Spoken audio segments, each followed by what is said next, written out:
Hi, Dyke from Groovy Entertainment. Today we got no book to read for you. Today, book The Berenstain Bear Trouble at School from 1987. So let's get started.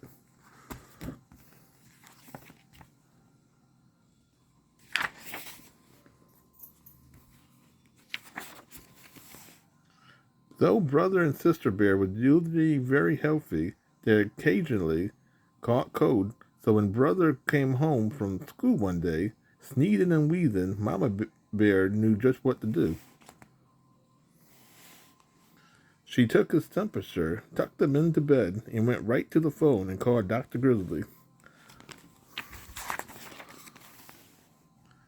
Sneezing and wheezing is in a temperature of 101, said Dr. Grizzly. Keep him in bed, give him plenty of liquids, and keep him from home from school until his temperature is back to normal. Mama followed the doctor's order, and little by little, brother's temperature began to go down. I feel a little better, he said. May I get out of bed? I'm afraid not, said Mama. The doctors want you to stay in bed.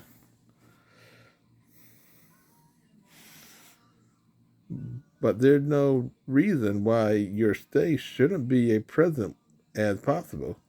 Papa, she called, would you bring up the portable TV?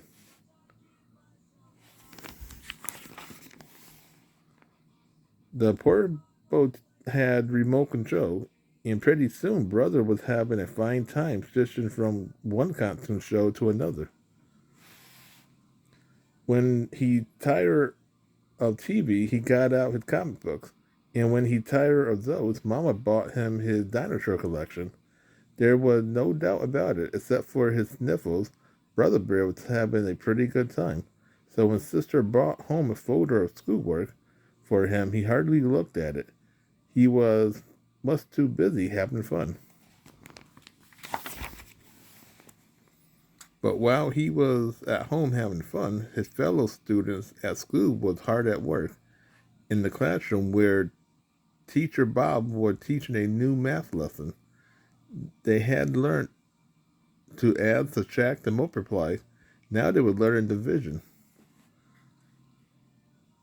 On the soccer field, where Coach Berman was getting the team ready for the big game against Beartown, Cousin Freddie, he called, take brother place at forward. He's out sick. Yes, sir, said Freddie. This was the chance he'd been waiting for. It wasn't until brother was all better and ready to go back to school that he remembered the folder of work. Oh well, he thought, I'll study it on the bus. But that's where he heard about Freddie and the soccer team. He was so upset he forgot all about studying.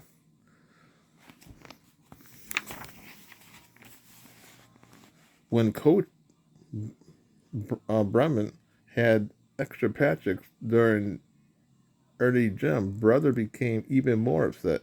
It wasn't easy watching Freddie take his place on the team.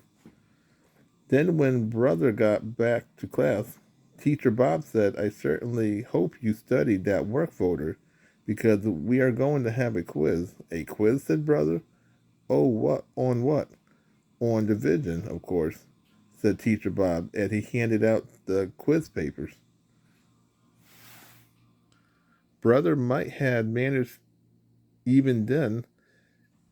He was good with numbers and might have worked things out if only he'd been able to concentrate. But all he could think about was Cousin Freddie out there kicking field goals while he sat on the bench.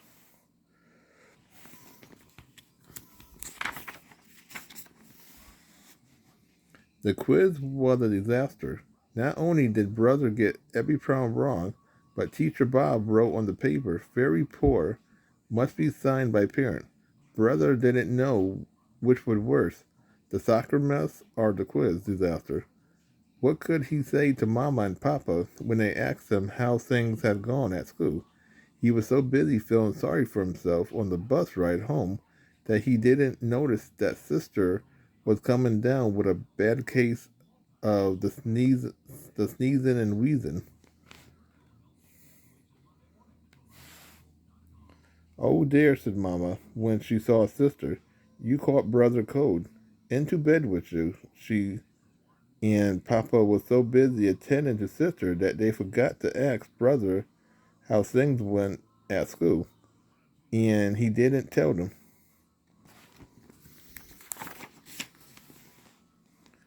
And the next morning, when the school bus came, brother didn't get on the bus.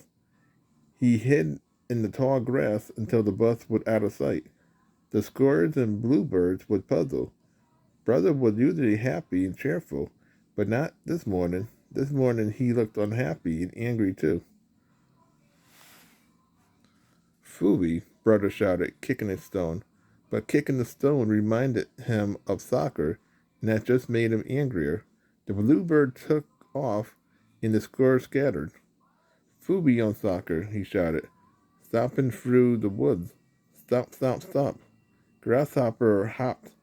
Toad stood stock still and pretended they was bumps on a log.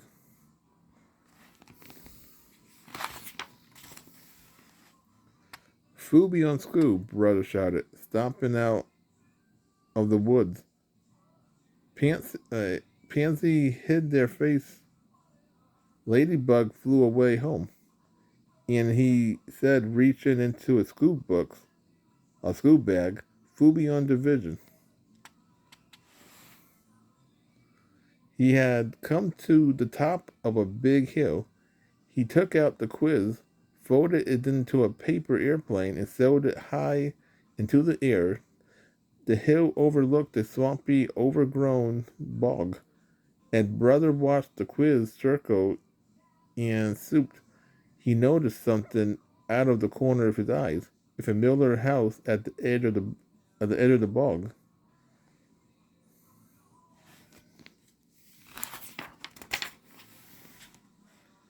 Grizzly Gramps was working on a ship model when he heard the knock. Grant was making cookies. They wasn't expecting visitors and certainly wasn't expecting brother, especially during school hours. It didn't take long for the whole story to come out. Gramps and Grant listened quietly as brother told them about catching a cold, the folder of work, the soccer mess, the quiz disaster, the missed bus, and the paper airplane. Come with me, young fellow, said Gramp. I want to show you something.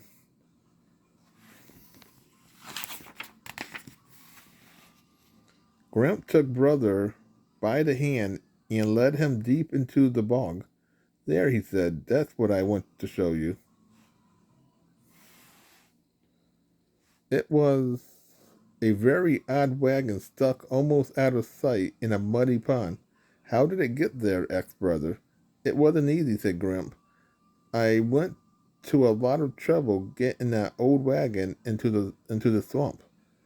Then with a twinkle in his eyes, he said, just the way you did getting in over your head at school.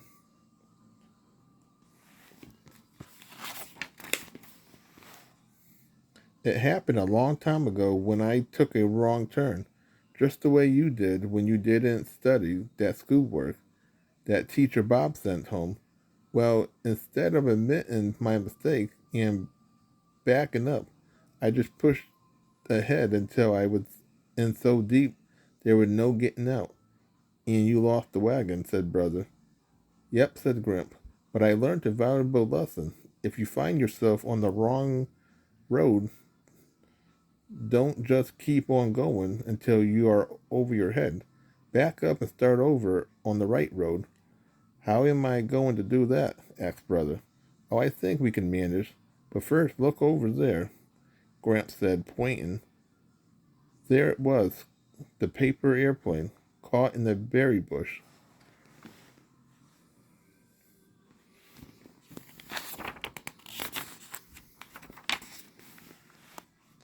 What do you think they'll say? Asked brother later as they bounced along in Gramps' pickup.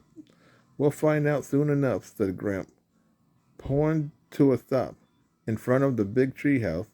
And let not forget Grant's bag of cookies. They are her finest.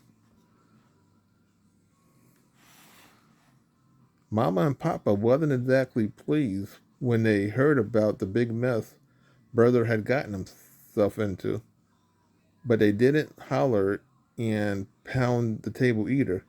Not even Papa. He looked like he might be going to when he saw the paper he had to sign. Gramp had tried to flatten it out, but it was still pretty wrinkled. What happened to this? He asked.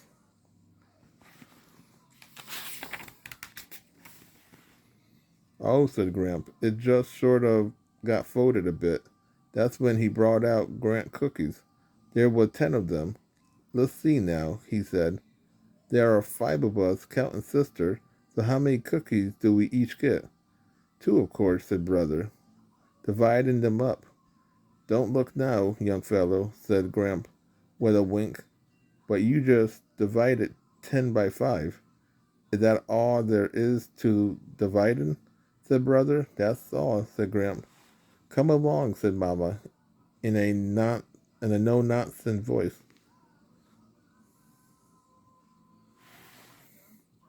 Where are we going? Asked Brother. To school, Mama said. And they got in the car.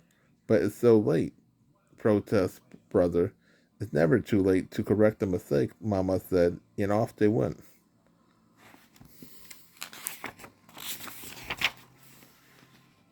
Brother got to class just in time for a retest.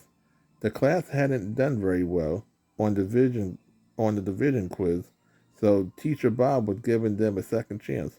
Brother really concentrated and did much better. And that afternoon, he got a second chance at soccer too. It was the day of the big game against against Beartown, and things wasn't going very well.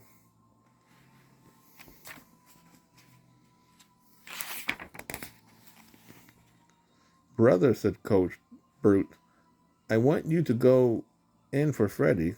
I don't think he's quite ready for the first team. Glad to help, Coach, Brother said as he ran out onto the field.